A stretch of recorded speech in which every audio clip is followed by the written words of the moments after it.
कारण असं आहे, वेळ निघून गेल्यावर केवळ पश्चाताप करावा लागेल. एक फिगर सांगताना मला वाईट वाटतं, या भारत देशामधला जो फिगर आपल्या समोर मांडत असताना मला अतिशय म्हणजे वाईट वाटतं तिथे याच्यासाठी की तो फिगर आहे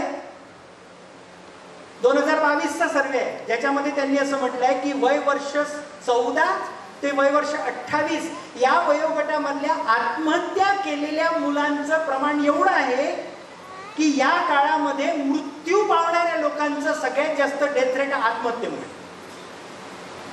आपल्या देशात सगळ्यात जास्त लोक आत्महत्येने मरतात.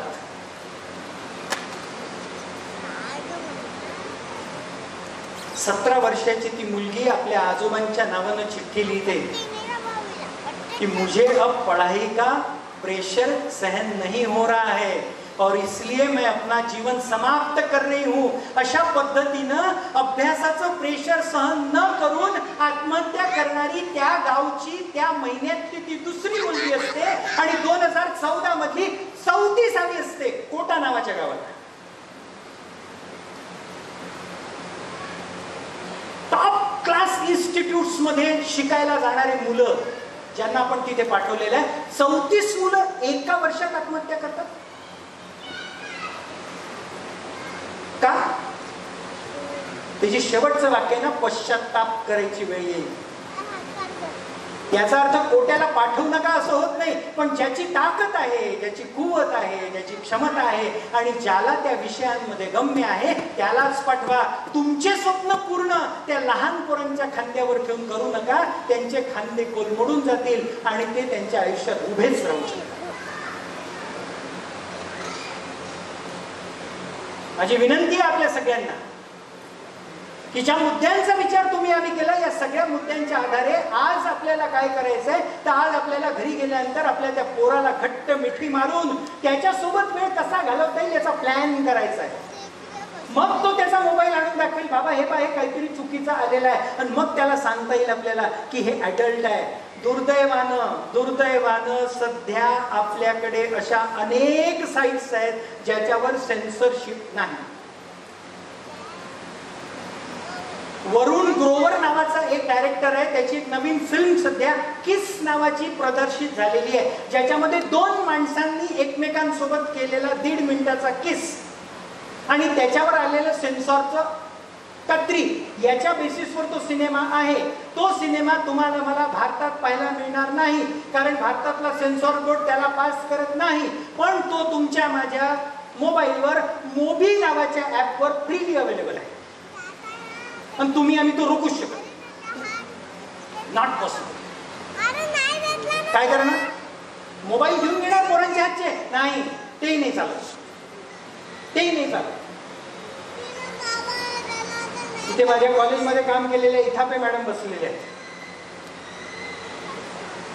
1500 रुपयाचा मोबाईल 4 पोरी मिळून विकत घेतात आणि एक सिम कार्ड त्यांच्या ओढणीला बांधलेलं असतं आणि अर्ध्या तासांनी आपलं सिम कार्ड टाकून आपल्या बॉयफ्रेंडला मेसेज पाठवतात आणि सिम काढून घेतात.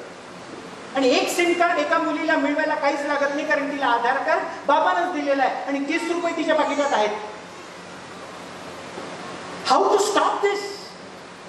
त्याच्यावर पर्याय एकच, संवाद, सकारात्मक संवाद, त्यांच्या जीवनामध्ये प्रवेश, त्यांच्या जीवनामध्ये सहभाग घेऊन त्यांचं जग जाणून घेणे, त्यांना क्रिटिसाइज न करणे, त्यांना समजून घेणे. अगदी तुमची पोरगी म्हणत असेल की मला मुलं आवडत नाहीत, मला मुली आवडतात, मला मुलींबद्दल अट्रॅक्शन वाटतं, इथे बसलेल्या सगळ्या पालकांना असं जर एखाद्या पोरी म्हटलं काय करा,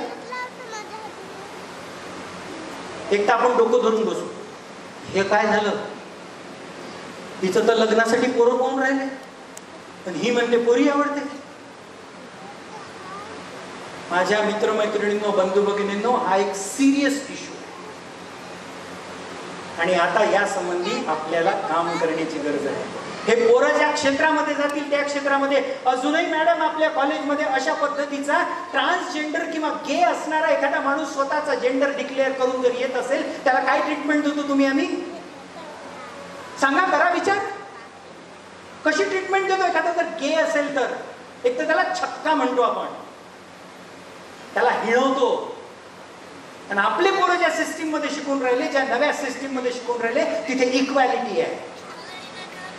त्यांच्या फॉर्मवर 3 जेंडर आहेत सर आता लिहिले जातात, मेल, फिमेल आणि ट्रान्सजेंडर. जिथे गव्हर्नमेंटने ऍक्सेप्ट केलेलं आहे, जिथे सिस्टीमने ऍक्सेप्ट केलेलं आहे, तुम्ही ऍक्सेप्ट करायला तयार नाही.